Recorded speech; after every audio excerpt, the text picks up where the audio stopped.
Bonjour à tous et bienvenue dans cette nouvelle vidéo. Aujourd'hui il s'agit d'un nouvel update lecture.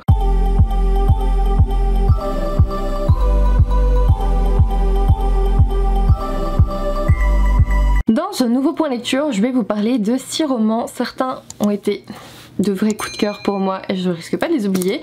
D'autres ont été un peu plus décevants. Voilà, j'ai un peu mélangé, toutes les déceptions ne sont pas ensemble, tous les coups de cœur ne sont pas ensemble, voilà, c'est une petite surprise au niveau de la vidéo. Et du coup je vais commencer avec Éclat d'étoiles de Neal Shusterman aux éditions Robert Laffont dans la collection R. Alors, pour la petite histoire, il faut savoir que ce roman est sorti en 1995 en VO. En fait ça se sent, je l'aurais senti tout de suite, il est un peu has-been ce roman. En fait il est un petit peu dans le genre qu'on avait au début du young adulte et clairement ça se sent. Moi j'ai trouvé que ça se sentait. D'ailleurs je l'ai su au milieu de ma lecture et je me suis dit ah bah oui c'est pour ça. Ok, voilà, ça expliquait tout. On se retrouve avec 3 filles, 3 garçons, une étoile maléfique.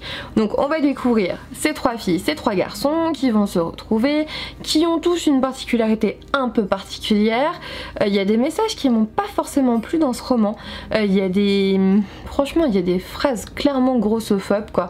On est encore sur... oui, c'est une particularité qui va lui prendre sa vie si elle continue, mais... Ah, il y a des réflexions qui m'ont vraiment pas plu de ce côté-là. Je ne saurais plus vous redire les phrases exactes, mais vraiment ça m'a choquée sur le coup. Je me suis dit ah ok c'est So 1995 tu vois. Ouais, pas méga dingue. Et ensuite tout va trop vite. C'est-à-dire que le personnage A rencontre le personnage B. Ils ont tous les deux une particularité qui se voit et qui est trop particulière et qui te fait te méfier de cette personne. Et je peux pas vous le dire parce que ça vous gâche un petit peu le seul truc qui est intéressant au début du roman, pardon. Et en fait ils sont tous en mode c'est une évidence, ils s'apprécient, c'est quasiment leur âme sœur en fait. Et t'es en mode... Oui. Il y a plein de choses qui vont beaucoup trop vite, l'intrigue va trop vite, on découvre plein de choses trop vite. En plus, je crois que c'est un tome 1, c'est une nouvelle saga en fait. Et bah moi rien qu'à la fin me va. Je reste avec ça. Je me suis très peu attachée au personnage et voilà, mon avis est très peu structuré parce qu'en fait je me suis tellement peu intéressée à l'histoire, tellement peu intéressée au personnage que je pourrais vous dire wow, juste ouais, bof. Ça serait ma chronique en fait, parce que ce roman je m'en souviens même plus vraiment et pourtant je l'ai lu début mars, c'était il y a pas si longtemps que ça vous voyez, mais ouais c'était pas méga dingue, tout arrive vite, j'ai pas vraiment apprécié cette histoire et j'étais la première déçue parce que bah Neal Shusterman, j'adore ce qu'il fait, j'ai adoré Le goût amer de l'abîme, j'ai adoré Dry, La faucheuse je vais clairement me le faire parce qu'avec tous les avis super top qu'il y a dessus il faut que je me le fasse, mais non Éclat d'étoiles je vais clairement pas adhérer à cette saga, j'arrête là moi pour cette saga, j'ai pas apprécié les personnages, j'ai pas vraiment apprécié l'intrigue, les particularités étaient assez chouettes à découvrir donc c'est pour ça que je vous les expose pas, mais voilà il y avait des propos grossophobes qui m'ont pas plu non plus et en fait ça prend beaucoup de temps à se mettre en place parce que on a toujours un couple, ouais c'est ça, fille-garçon qui se retrouvent à peu près dans leur même dans le même environnement, dans la même ville, avec des particularités etc. et qui finissent par s'enfuir ensemble, tous vers la même destination pour se retrouver. Ils se sentent bizarrement attirés l'un vers l'autre, hein, voilà, et ça s'explique, hein, on l'explique bien. L'explication de leur particularité est assez intéressante, même si je m'attendais pas trop à ça vu qu'on parle de l'étoile maléfique. Bref, c'était un peu bizarre, un peu what the fuck. Il y a des scènes où t'es en mode mais what, mais pourquoi il est parti jusque là? Ouais, j'ai pas vraiment adhéré, j'ai pas envie de vous en dire trop parce que si je vous en dis trop je vais vous spoiler parce que voilà rien n'est dit dans le résumé et je trouve ça plutôt bien.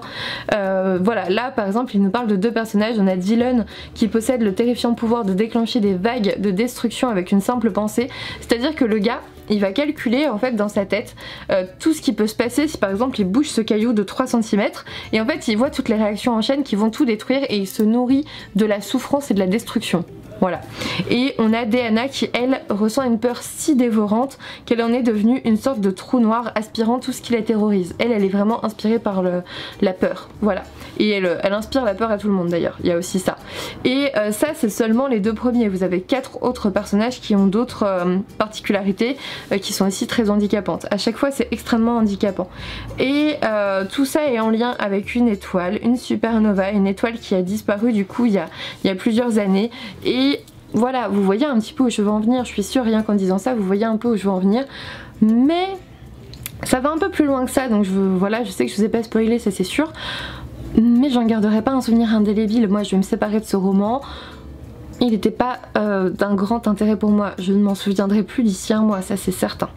Donc voilà, n'hésitez pas à le découvrir si vous aimez l'auteur et que vous pensez pouvoir l'aimer malgré ce que j'ai dit, franchement n'hésitez pas, allez-y, moi je n'ai pas adhéré. Ensuite j'ai découvert Femme en colère de Mathieu Ménégo aux éditions Grasset. Dans ce roman très particulier, on se trouve à la cour d'assises de Rennes en juin 2020 et en gros le président est en train d'inviter les jurés à aller délibérer sur le sort de Mathilde Collignon. Qui est Mathilde Collignon? Et bien c'est ce qu'on vous explique dans ce roman. Mathilde Collignon elle est médecin, elle est gynécologue je crois, gynécologue il me semble, et on vous explique qu'elle est accusée d'actes de barbarie. Et en gros les jurés doivent délibérer, savoir si elle est coupable ou non, et si elle est coupable, quelle peine en fait. Et on se retrouve dans une histoire où en fait on vous le dit dès le début, Mathilde elle a subi une agression sexuelle. Donc déjà si vous ne supportez pas les agressions sexuelles, vous n'achetez pas ce livre, c'est cru, c'est affreux, c'est une scène très dure, vraiment très dure, que j'ai lu vraiment comme ça, tu vois, du bout des yeux là, comme ça en mode oh. J'ai beaucoup de mal avec les agressions sexuelles aussi dans les bouquins. Sinon c'est évident, sinon dans la vraie vie, mais voilà, dans les bouquins ça dépend comment c'est fait, mais parfois c'est tellement cru, dur et compliqué que dur quoi, parfois c'est un peu plus sous-entendu, c'est pas forcément mieux, mais pour mon petit cœur c'est un peu mieux. Et bref, on suit Mathilde Collignon qui en fait, vous la prenez vite, n'a pas été écoutée. En fait elle savait très... C'est pas qu'elle n'a pas été écoutée, en fait c'est vraiment un débat ce roman, c'est incroyable, c'est ça que j'ai aimé. Voilà, je vais arrêter le suspense tout de suite, j'ai adoré ce roman parce qu'il ouvre un débat incroyable.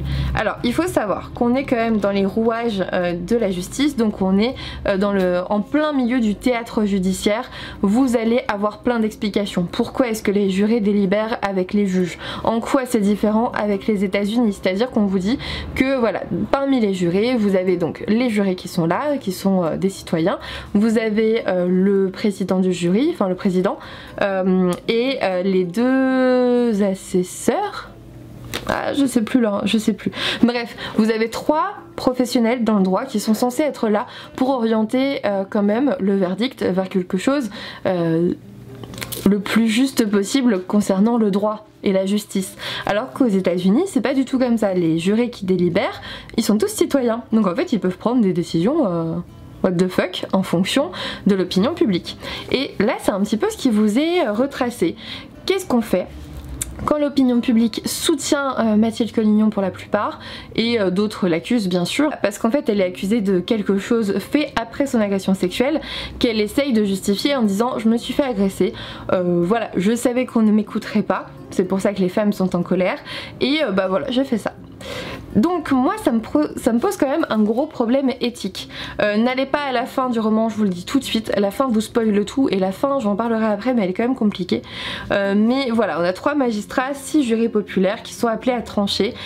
Avoir été victime justifie-t-il de devenir bourreau? C'est une question philosophique. Franchement pour moi c'est une question philosophique, c'est un débat sans fin.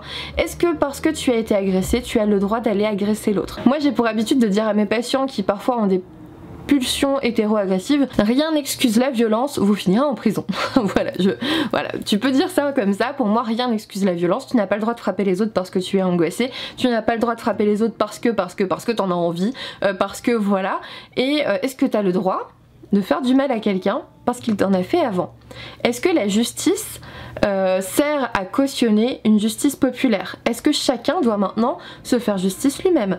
Est-ce que chacun doit prendre sa fourche, sortir et aller défoncer son voisin qui lui a mal parlé tout à l'heure? Alors là on est un petit peu, j'extrapole évidemment, elle s'est fait agresser d'une façon sauvage et c'est horrible, mais est-ce que cette agression vaut le fait de faire un acte de barbarie? En gros c'est ça, tout le débat du roman repose sur ça.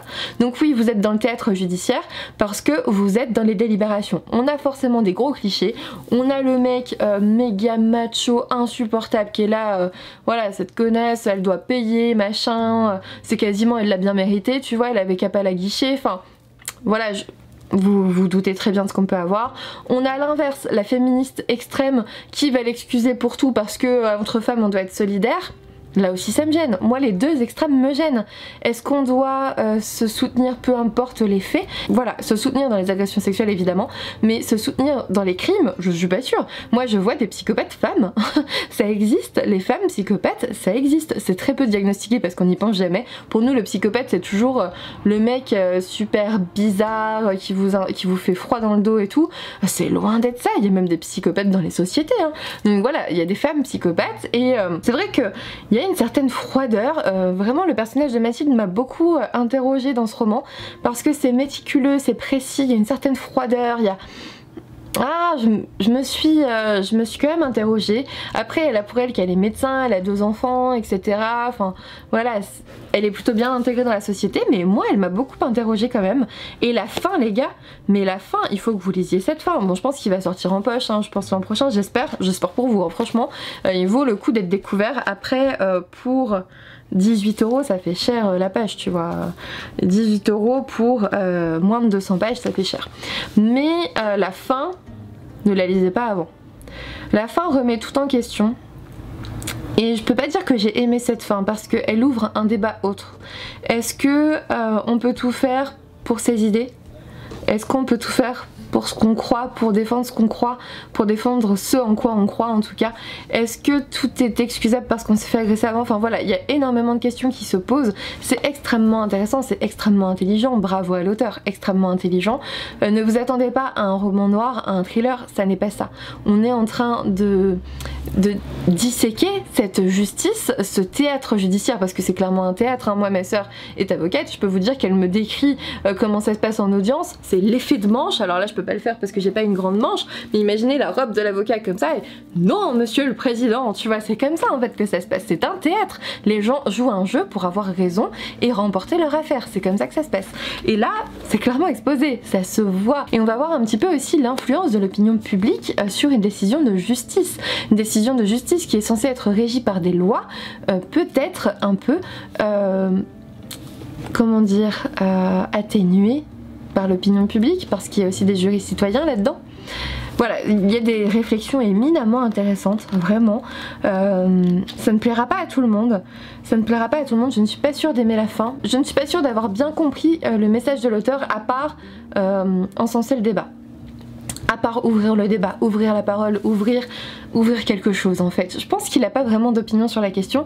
Alors oui, il défend les femmes tout du long, hein. Il défend au niveau des agressions sexuelles le fait qu'on ne soit pas écouté, le fait que on nous remette la faute sur nous alors qu'on est clairement victime. Voilà, il remet vraiment ça en avant, ça c'est clair. Mais ah, il va aussi dans l'inverse, hein, je trouve. Il va aussi dans l'inverse du faites attention à ne pas aller trop non plus dans la cause, quitte à faire n'importe quoi. Et je pense qu'en effet, c'est important dans tout mouvement militant de rester dans une certaine mesure. Et on ne peut pas tout faire forcément sous prétexte qu'on est persuadé d'avoir raison. Défendre les femmes qui sont victimes d'agressions sexuelles, oui.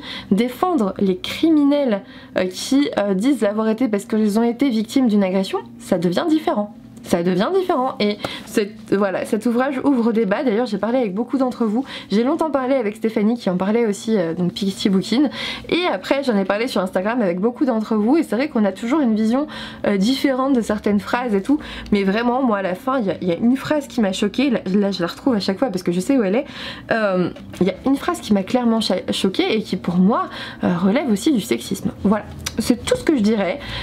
J'ai beaucoup aimé ce roman, vous voyez, je pourrais en parler pendant des heures tellement il y a de choses à dire, mais sans spoiler c'est dur. Sans spoiler c'est dur, donc je vais arrêter là. J'ai beaucoup aimé, n'hésitez pas à le lire si jamais ça vous intéresse. Ne vous attendez pas à un thriller palpitant ou à un roman noir, c'est pas du tout le cas, mais attendez-vous à réfléchir tout simplement sur cette cause là. Ensuite, alerte coup de cœur, mais là je suis un petit peu gênée parce qu'en fait il coûte 18 € aussi pour 170 pages en fait.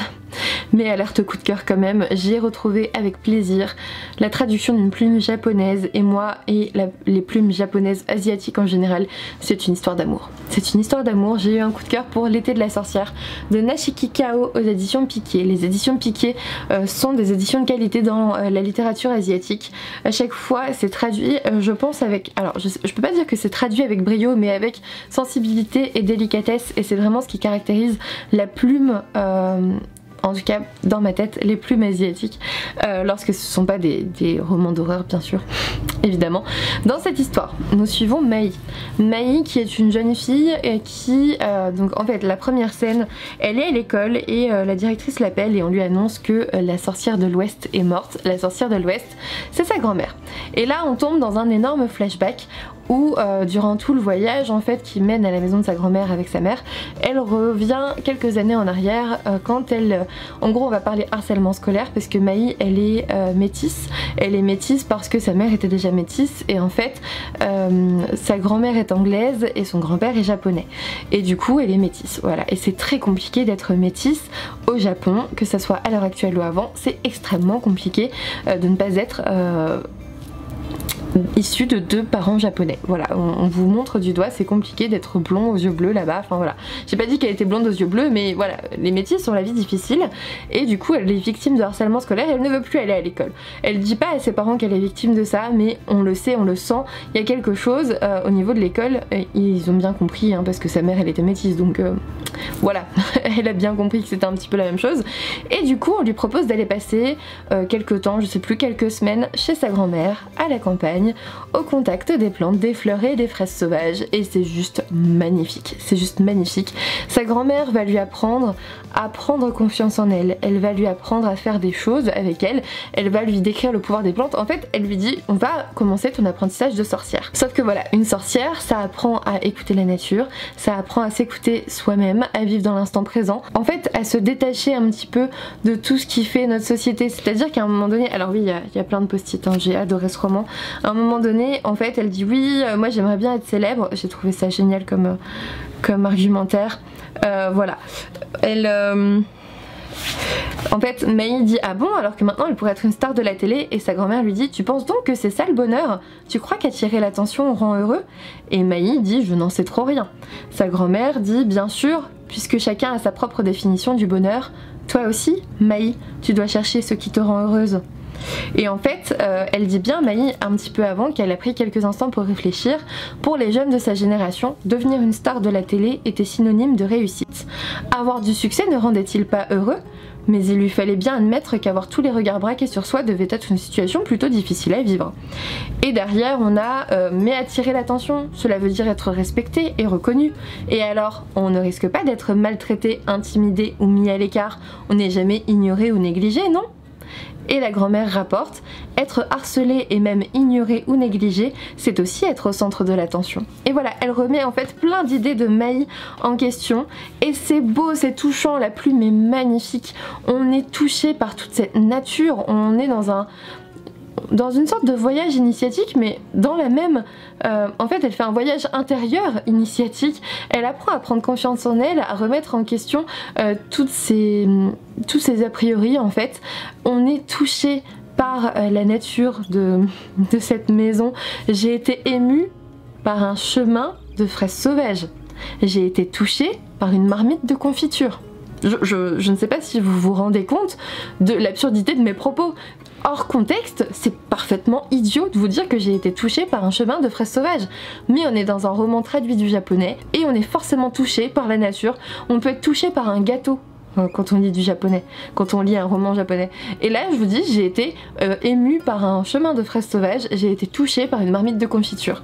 C'était magnifique, j'ai été extrêmement émue, extrêmement touchée, j'ai pleuré comme une madeleine à la fin.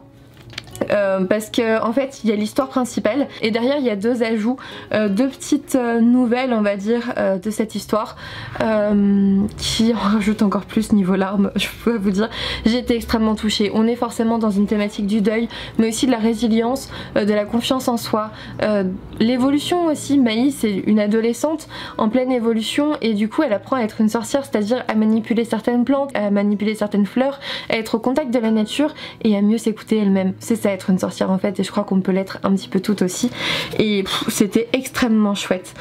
On parle de la mort, on parle du deuil, on parle de ce qui se passe après. On parle, je regarde un petit peu mes petits signets parce que je me replonge dans cette lecture absolument incroyable. Et voilà, par exemple, non ça je vais pas vous le lire, ça spoil un peu. Hop, j'ai gardé aussi des conseils. Vraiment, je pense qu'il y a certains conseils dans ce roman que je vais redonner à mes patients et que je vais garder pour moi. Parce qu'il y avait des choses très déculpabilisantes. Il y a par exemple la grand-mère qui dit « Il est normal de se sentir blessé, on n'y peut rien. Et comme c'est dans ta nature, tu n'as pas d'autre choix que de faire avec. » Combien de fois vous vous êtes senti un petit peu coupable d'être blessé par telle ou telle chose? Et là, c'est dans ta nature, on n'y peut rien. Qu'est-ce que c'est déculpabilisant? Et aussi, vraiment, à un moment donné, elle peut dire aussi, voilà, tu vas souffrir plein de fois dans ta vie, mais ça ne sera pas mortel. Tu vas t'en remettre à un moment donné, même si c'est dur, tu vas t'en remettre. Et elle dit ça à une adolescente qui connaît encore rien de la vie. Faut être objectif. Je suis désolée si vous êtes jeune, mais moi quand j'étais adolescente j'avais l'impression de savoir déjà plein de choses, et c'est vrai que je savais déjà plein de choses, mais je ne savais pas que la vie serait aussi dure. Je ne savais pas qu'on allait passer par tant d'épreuves et qu'elle serait aussi belle à côté, et c'est exactement ce que ce roman signifie. Ça vous dit, la vie elle est pas toujours belle, la vie elle est pas toujours rose, il y a de très très belles choses dans la vie, que ça soit dans la nature ou ailleurs, et ça vous les expose vraiment pleinement, mais vous allez être blessé, mais vous allez souffrir, mais vous verrez, ces blessures ne seront pas mortelles. C'est magnifique, lisez ce roman, il est magnifique, j'espère pour vous qu'il sortira en poche parce qu'il est absolument magique. Lisez ce roman, il est génial, même avec le reflet il est génial. Je pense que je vais le relire, je pense que je vais l'offrir à ma soeur. Je lui avais dit que je lui gardais pour lui prêter, mais je pense qu'en fait je vais lui acheter parce que je veux garder mon exemplaire. Vous voyez, c'est à ce point là, je pense que je vais, je sais pas, ou alors je vais lui passer quand elle sera ici et il faut pas qu'elle l'emmène avec elle. Je sais pas, mais je me vois mal m'en séparer. Vous voyez, je garde très très peu de livres dans ma bibliothèque, mais celui-ci il est pas prêt d'en partir. Ça c'est sûr, il est pas prêt de me quitter. Je pense que je le relirai à l'occasion. Il est magnifique, il est très bien écrit. Et non, je vous ai pas spoilé parce qu'en fait c'est tout un chemin important et initiatique et de résilience, et on vous apprend à écouter votre voix intérieure, et c'est pas du développement personnel à 2 sesterces pour autant. Et ça c'est important de le dire. Je n'aime pas la plupart des romans de développement personnel. C'est pas un roman de développement personnel, c'est juste un roman magnifique. Voilà, beau et intéressant. Magnifique. Ensuite j'ai lu Les voleurs de curiosité de Jess Kidd aux éditions Presse de la Cité. Ça a été plutôt une bonne lecture pour moi, même si je pense que je l'oublierai assez vite. On se trouve à Londres en 1863. On suit Bridie Devine qui est une inspectrice privée, une détective spécialisée dans les affaires délicates. Alors il faut savoir qu'on est à Londres en 1863. Londres 1863 c'est quoi? C'est la Belle Époque. La Belle Époque c'est quoi?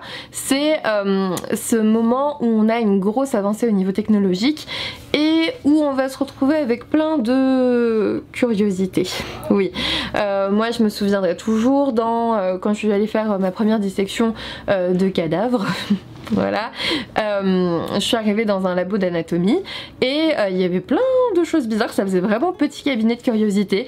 Il y avait plein de bocaux où il y avait des choses dans du formol, genre des fœtus, des trucs chelous, des choses que j'avais pas identifiées et que je voulais pas identifier, et clairement on est dans cette ambiance là. Là l'ambiance elle est extrêmement sombre, on sent quasiment un brouillard perpétuel qui nous tombe comme une chape sur le dos, vraiment, et du coup on va suivre Bridie Devine dans cet univers de curiosités qui sont vraiment prisées, et tellement prisées qu'il y en a un certain trafic. Et du coup on suit Bridie Devine dans cette ambiance très très lourde et sombre, qui va être appelée à travailler pour un baronnet dont la fille vient d'être kidnappée. La fille c'est Christabel et elle a l'air de pas être ordinaire en fait. Regardez, il y a un super dessin de sirène, on va être dans un mythe de la sirène. Bridie elle va mener l'enquête, ça va être de plus en plus mystérieux, il va y avoir plein de pistes différentes, plein de choses autour, et puis tout va se réunir sur la fin en un glorieux dénouement. Le dénouement m'a beaucoup plu parce qu'en fait il ramenait toutes les ficelles qu'on avait exposées avant et il liait tout, et c'était très chouette, c'était vraiment très chouette comme façon de faire. Je me suis ennuyée sur certains passages parce que, alors la plume est magnifique, ça je peux pas lui retirer, mais par contre il y a des passages de description qui sont beaucoup trop longs, franchement parfois je pouvais passer 1 page et demie parce que c'était la description de la Tamise et de la rue d'à côté. Je vous jure, je n'exagère pas, c'était beaucoup trop de descriptions, c'était beaucoup trop lourd en fait, ça en devenait presque indigeste sur la fin. Donc je vous avoue, il y a des paragraphes que j'ai sautés parce que ça n'avait aucun intérêt dans l'histoire, et du coup j'ai juste lu ce qui avait un intérêt pour l'histoire. Personnellement je pense que j'aurais taillé dans le vif de ce roman parce que voilà, c'était indigeste sur la fin. J'ai trouvé ça indigeste sur la fin, tout le monde ne sera pas forcément d'accord, mais pour moi il y avait trop de descriptions pour continuer sur ce rythme là. J'avais envie de savoir la suite, et là franchement la description de la feuille au fond de la rue, ça m'a saoulé quoi. Donc voilà, vraiment ça c'était le gros point noir pour moi, c'était ces descriptions que j'ai dû sauter parce que c'est quand même pas normal de devoir sauter plein de paragraphes dans un roman. Mais sinon j'ai bien aimé ce roman une fois passé la petite déception du début. Je m'explique, je pensais qu'on allait mener l'enquête avec Bridie Devine et son drôle d'acolyte. D'ailleurs elle est accompagnée par un fantôme en caleçon avec un haut de forme. Je trouve ça extrêmement drôle, ce personnage m'a beaucoup fait rire. En plus il dit qu'il connaît Bridie, mais on sait pas d'où en fait il la connaît, et on sait bien sûr par la suite, mais ça aussi j'ai trouvé ça très chouette. Son acolyte m'a beaucoup plu, et moi je pensais qu'on allait la suivre dans cette enquête, qu'on allait suivre les indices avec elle et tout, essayer de deviner. Mais en fait non, parce que dans les premiers chapitres on commence déjà à changer de point de vue, et du coup vous arrivez avec le point de vue du cerveau des kidnappeurs, et vous savez très bien comment ils ont fait, vous savez très bien qui c'est à un moment donné, et bah du coup ça m'a un peu agacée. Il y a aussi des moments, donc il y a plein de chapitres où on suit ces kidnappeurs pour voir où ils en sont, donc on sait très bien à quelle distance ils sont de Bridie Devine, et j'avoue pour moi ça a vraiment enlevé pas mal de suspense, hein. Clairement je me suis dit bon bah ok, bah à la fin elle va les retrouver, ils vont se retrouver et puis on va avoir un dénouement commun quoi. Enfin c'était évident, quand tu fais deux points de vue comme ça, c'est pour voir à quel point les deux vont s'entrechoquer, tu vois. Et on a aussi des passages où on est dans le passé de Bridie, qui a un passé très particulier aussi et qui a un rapport avec tout ça d'ailleurs. Donc tout ça c'était plutôt chouette parce qu'en fait on a plein d'éléments un peu partout qui se rassemblent petit à petit avec une fin commune. Ça c'était bien. Le côté curiosité avec le mythe des sirènes et tout, ça c'était trop bien aussi. On a beaucoup d'avancées au niveau, alors pas forcément technologique, mais on est vraiment dans les avancées de la médecine, et pour les plus sensibles d'entre vous, n'y allez pas. N'allez pas dans ce roman ou passez les chapitres en question, parce qu'on est dans des avancées de la médecine. Il faut savoir qu'à un moment donné, la chirurgie a commencé sans anesthésie. On connaissait pas les anesthésiques, on en a eu besoin après parce que c'était compliqué, mais quand la personne était endormie un peu avant cette époque-là, c'est parce qu'elle s'était évanouie sous la douleur après avoir hurlé et souffert. C'était comme ça une chirurgie. Et d'ailleurs à un moment donné on se retrouve je crois dans un amphi avec un médecin qui fait preuve de toutes ses prouesses. Voilà, il arrive à amputer une jambe en 3 minutes. Y a pas d'anesthésie les mecs, hein. Ils coupent la jambe nette, t'es encore là, hein. Bon tu t'évanouis hein, à un moment donné, mais voilà, si vous n'aimez pas ce genre de choses, clairement si vous n'aimez pas la chirurgie, si vous avez peur du sang, des opérations un peu terribles, dégueu, il y en a pas forcément tant que ça, mais c'est vrai qu'elles sont assez marquantes, voilà, c'est assez marquant. Du coup voilà ce que j'avais un petit peu à dire sur ce roman. C'était bien, mais il y avait des grosses descriptions qui m'ont carrément cassé ma lecture. J'en garderai pas un souvenir indélébile, je pense pas que je vais garder cet exemplaire. On est sur du 22 € pour 500 pages. 22 € ça commence à faire un petit peu cher, mais malheureusement c'est la loi de la littérature adulte, hein, c'est toujours très cher. À croire que pour les enfants on fait moins cher pour qu'on les fasse lire, je sais pas, je sais pas comment ça fonctionne, mais c'est un peu dommage de monter comme ça dans les prix. Voilà un petit peu ce que j'avais à dire sur ce roman. Je pense que je vais m'en séparer, la couverture est quand même magnifique, hein, on peut le remarquer. J'ai bien aimé le mythe de la sirène revisité, mais je n'en garderai pas un souvenir inoubliable. Ensuite, avant-dernier livre de cette update lecture, j'ai découvert Luna de Serena Giuliano aux éditions Robert Laffont. Je n'avais pas encore lu de Serena Giuliano, c'est mon tout premier, et du coup je l'ai découverte avec Luna. Luna qui habite à Milan, donc c'est une jeune italienne qui était née à Naples et qui est partie à Milan avec sa mère après un différend avec son père. Donc ses parents sont séparés, sa mère a refait sa vie je crois, et Luna elle va être amenée à repartir sur Naples lorsque son père nécessite de la neurochirurgie. Voilà, il est en très mauvais état, il a énormément de séquelles, il est aphasique, c'est-à-dire qu'il n'arrive plus à parler, il a beaucoup de troubles moteurs. apraxique, il a plein de séquelles en fait de cette intervention. On lui dit qu'il va bientôt récupérer, on espère. Il faut qu'elle soit là pour le stimuler en fait, pour voir un petit peu. Son père s'anime à son contact, il l'a pas vu depuis très longtemps, elle n'est pas revenue sur Naples et Luna va un petit peu se redécouvrir au contact de Naples. J'ai beaucoup aimé ce roman, ça n'est pas un coup de cœur parce que voilà, mais c'était une bonne lecture. C'est une lecture assez feel good en fait. On est vraiment au cœur de l'Italie. Moi ça m'a donné trop envie d'aller visiter Naples, hein. J'ai trouvé ce roman, je vais vous dire exactement ce que j'ai pensé à sa lecture, enfin durant ma lecture. Ce roman qui s'appelle Luna m'a paru pourtant très lumineux et très solaire en fait, extrêmement solaire pour une lune. Luna elle arrive à Naples, elle est pleine de ressentiment, pleine de colère envers son père, envers la ville aussi. Elle en veut beaucoup à la ville d'avoir fait ça à son père, on sait pas ce que c'est ça, on sait pas ce que son père a fait, on sait pas ce qui s'est passé pour que ses parents se séparent et pour qu'elle en veuille autant à son père, mais on va le découvrir à un moment donné. J'ai plutôt bien aimé ma lecture, c'était plutôt chouette. Luna va évidemment, vous vous en doutez, changer au contact de la ville. On va avoir plein de références culinaires qui donnent franchement l'eau à la bouche. On va découvrir plein de quartiers de Naples qui donnent très envie de se rendre vite dans la ville, même si en ce moment c'est un petit peu compliqué. Franchement, Naples est arrivé sur ma liste des destinations à faire parce que ça a l'air plutôt chouette malgré certains aspects. Et non, Luna en fait elle va évoluer au contact de sa ville natale, mais aussi de sa cousine Gina. Gina qui est extrêmement loufoque, extrêmement drôle. Elle peut s'habiller en imprimé léopard en haut et en fluo rose en bas. Enfin, elle est extrêmement solaire, elle aussi, elle est très belle, j'aime beaucoup Gina. Gina par contre c'est l'inverse de Luna, c'est-à-dire qu'elles ont à peu près le même âge je crois. Elles étaient très proches dans l'enfance et puis lorsque Luna est partie à Milan, ben, elles se sont un peu éloignées.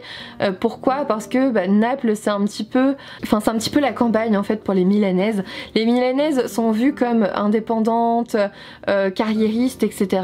Alors que Gina, elle est déjà mariée, elle a 3 enfants je crois, elle est femme de ménage, enfin vous voyez ça change, voilà, il y a vraiment un fossé qui s'est creusé entre les deux.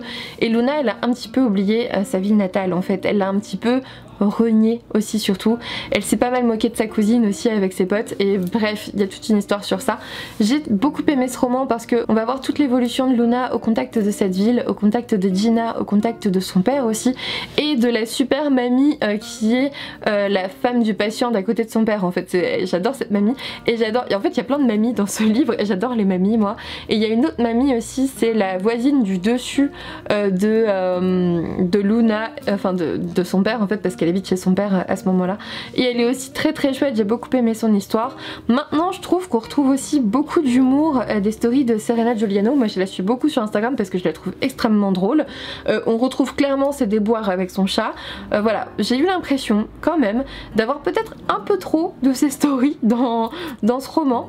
J'ai eu aussi l'impression que le dénouement allait très très vite, c'est-à-dire qu'il y a ce mystère autour de ce que son père a fait pour mériter un traitement pareil par sa famille, parce que même son frère il lui parle plus, enfin plus personne ne lui parle, et ce dénouement tient en un paragraphe en fait, où on découvre ce qui se passe.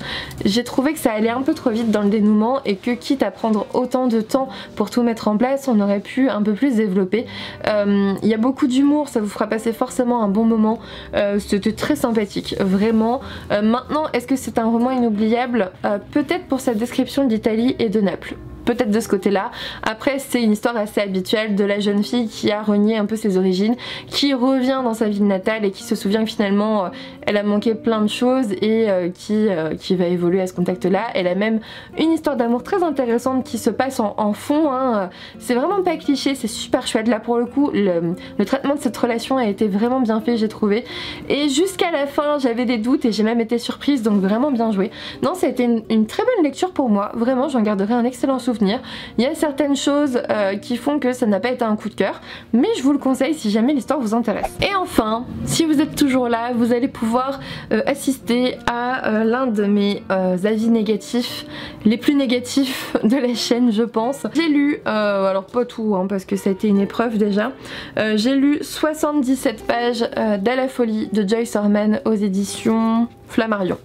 J'étais extrêmement extrêmement, vraiment extrêmement enthousiaste à l'idée de découvrir ce roman parce qu'on vous dit que Joyce Orman, donc, qui est donc en fait elle travaille dans les médias je crois, et elle est allée une fois par semaine durant un an, un jour par semaine durant un an dans un pavillon B, donc un service psychiatrique fermé. Et du coup je me suis dit ouais génial, enfin quelqu'un qui va parler de la réalité des hôpitaux psychiatriques et qui va enfin nous défendre un petit peu, tu vois, parce que c'est vraiment compliqué. Et en fait elle le fait au début, ça c'était plutôt pas mal, je peux pas lui enlever ça. Elle parle des infirmiers qui sont dévoués, qui sont là tout le temps et qui sont pas assez nombreux par rapport au nombre de patients et à l'attention qu'on devrait leur porter. Génial, super, ils en ont franchement grandement besoin. Les infirmiers sont un pilier important de la psychiatrie. Donc ça c'était très bien. Elle a parlé aussi du manque de moyens, elle a pas mal accusé le manque de moyens aussi, ce qui est vrai.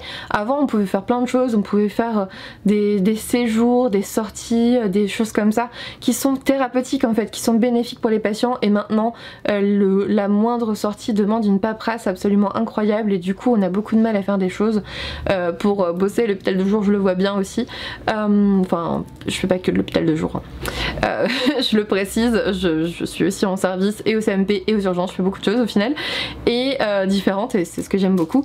Mais par contre la vision des médecins dans ce roman est honteuse, c'est scandaleux, je vous jure que c'est scandaleux.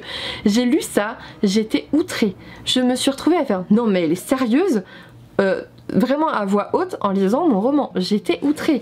Et je vous en ai lu quelques passages sur Instagram, j'en ai même fait une liste, j'ai pris une feuille Diddle s'il vous plaît parce que vous m'avez donné envie de sortir mon papier à lettres Diddle, donc j'ai sorti mon papier à lettres Diddle de quand j'avais 10 ans pour noter tout ce qui n'allait pas, sauf que je me suis arrêtée, je me suis dit j'aurais jamais assez d'une feuille. Déjà au début, on vous dit que le patient, il a été un mois isolé après une fugue dans le parc. Alors déjà, il faut savoir qu'une fugue n'est pas une indication d'isolement, déjà. Sauf si vous vous mettez en danger bien sûr, mais c'est tout. Et un mois isolé? Non mais elle est sérieuse. Franchement un mois, mais t'as intérêt à le justifier en fait. Là moi j'ai trouvé qu'on donnait une vraiment mauvaise image des psychiatres et de la psychiatrie comme ça en hôpital, et franchement ça fait peur quoi. Vous n'avez plus du tout envie d'aller vous faire soigner hein. Clairement, mais clairement moi j'ai pas du tout envie d'aller voir un psychiatre comme ça. Alors oui, dans tous les corps de métier il y a des psychiatres qui sont... Alors j'ai pas le droit normalement de dire du mal des confrères et consoeurs, bon, il faut le dire, je n'ai pas le droit, donc je ne le dirai pas, mais dans tous les corps de métier il y a des gens plus ou moins attachés à leur métier, impliqués, motivés. Ça a toujours été comme ça. Le facteur il fouille pas tous dans vos colis, la caissière n'est pas toujours mal aimable. Voilà, elle n'est pas toujours acariâtre, l'enseignant n'est pas toujours ce feignant qui est là pour les vacances. C'est faux, c'est archi faux, ce sont des généralités qui sont mauvaises. Et là on fait exactement la même chose avec les psychiatres, donc oui je suis énervée. En fait c'est un roman qui se veut neutre. Elle essaye de garder ce ton neutre et... Je pense qu'elle a eu un... Enfin, je sais pas, je me suis dit, mais la psychiatre du pavillon, elle a pas dû lui plaire, c'est pas possible. Parce que la seule avec laquelle elle garde pas ce ton neutre ou un peu valorisant, c'est Sarah, la psychiatre. Sarah, la psychiatre, c'est vraiment le mauvais objet. C'est la personne qui va vous menacer d'aller en isolement si vous n'acceptez pas son traitement ou... Enfin, les ECT, l'électroconvulsivothérapie, auparavant appelées les électrochocs, on ne les fait pas sous contrainte, hein. Enfin, c'est toujours en soins libres, on les fait quasiment jamais en hôpital public, d'ailleurs c'est toujours dans des cliniques privées et tout, nous on les fait pas. Enfin, c'est pas possible en fait, c'est juste pas possible. Enfin c'est pas possible, je dis pas que c'est impossible partout, mais enfin si, c'est impossible de faire des électrochocs sous contrainte. Voilà, ça déjà normalement bah t'as pas le droit.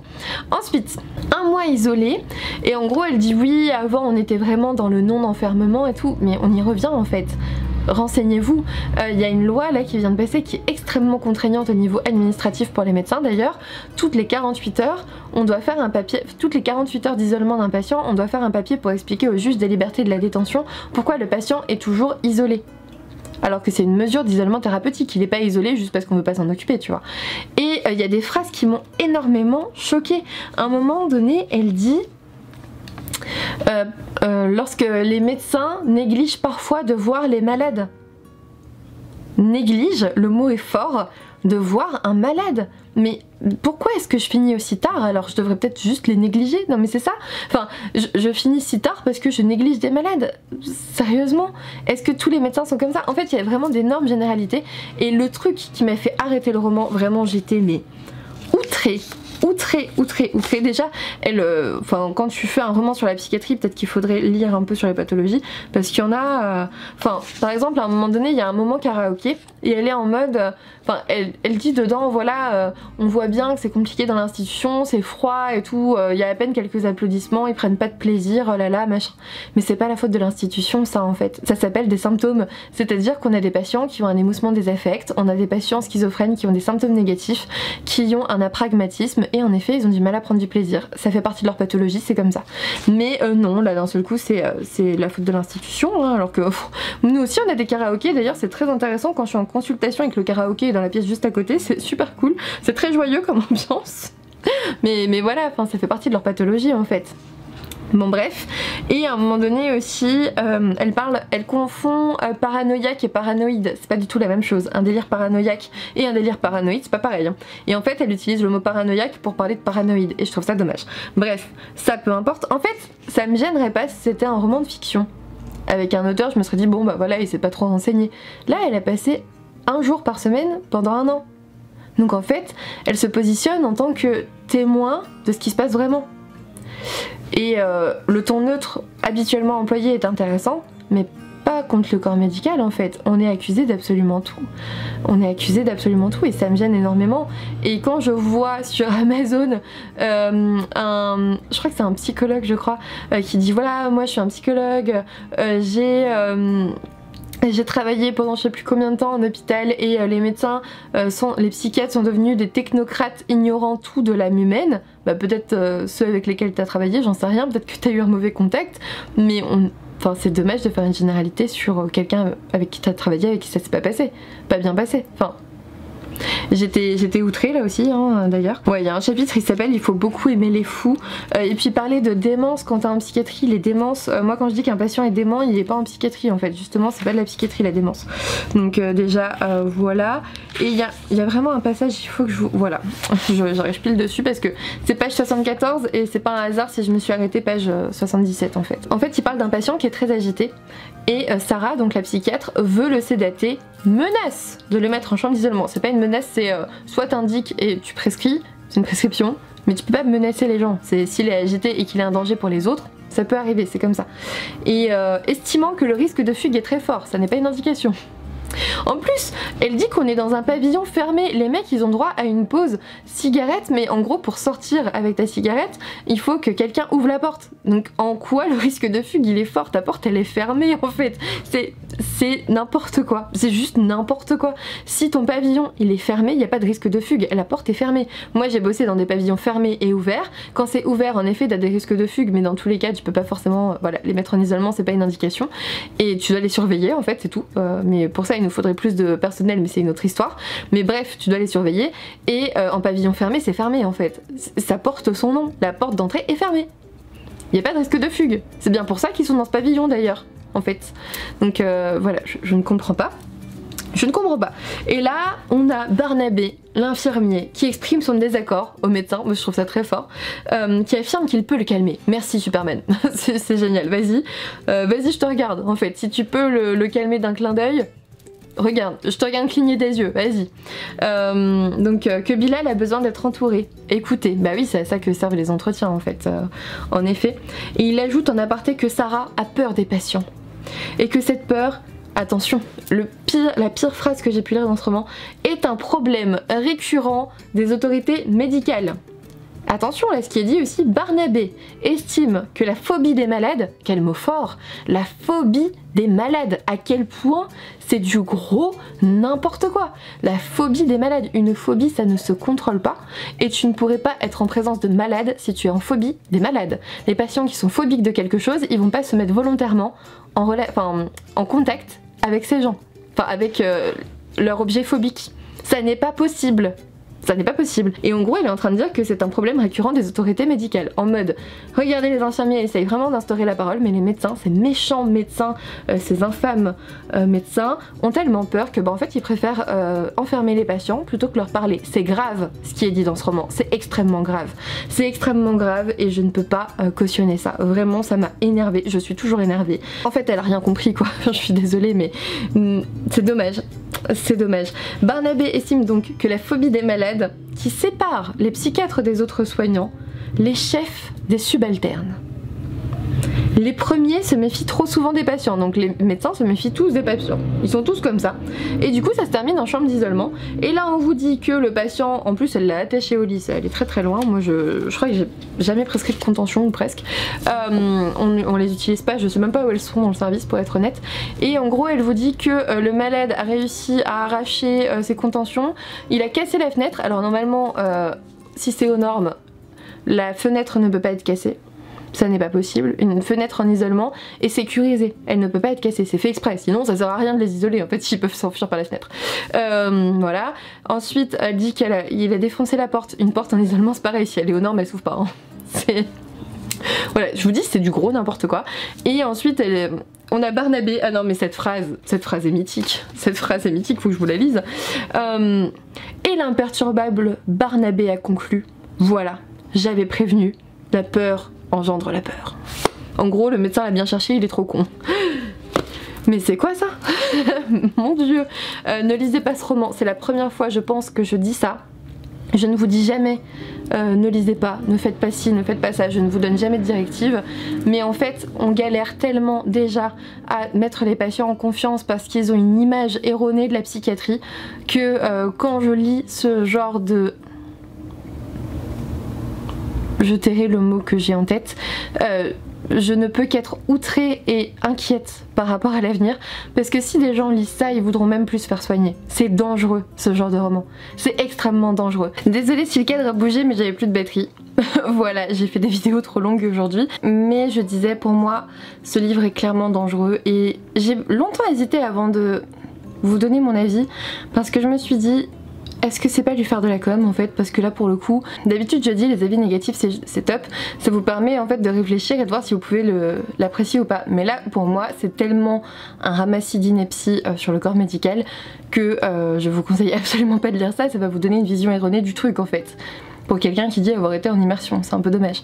Et du coup, moi je trouve que ce livre est dangereux parce que les gens ont déjà beaucoup de mal à se faire soigner, surtout avec la conjoncture actuelle. Il y a beaucoup de gens déprimés, beaucoup de gens anxieux, et ils hésitent déjà beaucoup à venir nous voir. J'ai l'impression qu'il faut être extrêmement courageux pour venir me voir en consultation. Et j'ai envie de vous dire, n'hésitez pas. Ne vous mettez pas tout ça en tête, il y a plein de choses qui fonctionnent pas. Et si vous allez juste en consultation, promis, vous ne finirez pas forcément en chambre d'isolement derrière, enfin, c'est n'importe quoi. Voilà, n'hésitez pas à aller solliciter de l'aide, un psychologue, un psychiatre si vous êtes en détresse et ne vous laissez pas influencer par ce genre de livre. C'est pour ça que j'en ai parlé en fait, c'est uniquement pour ça et j'espère que vous prendrez tous soin de vous. Voilà, cette vidéo est maintenant terminée, je vais la finir vite parce que ma batterie n'est pas beaucoup rechargée. J'espère que vous avez apprécié, n'hésitez pas à me laisser un petit commentaire pour me dire ce que vous en avez pensé, un petit pouce bleu, un abonnement si ce n'est toujours pas fait, un partage pour me soutenir, ça serait super gentil de votre part. Et puis moi je vous dis à bientôt pour une nouvelle vidéo.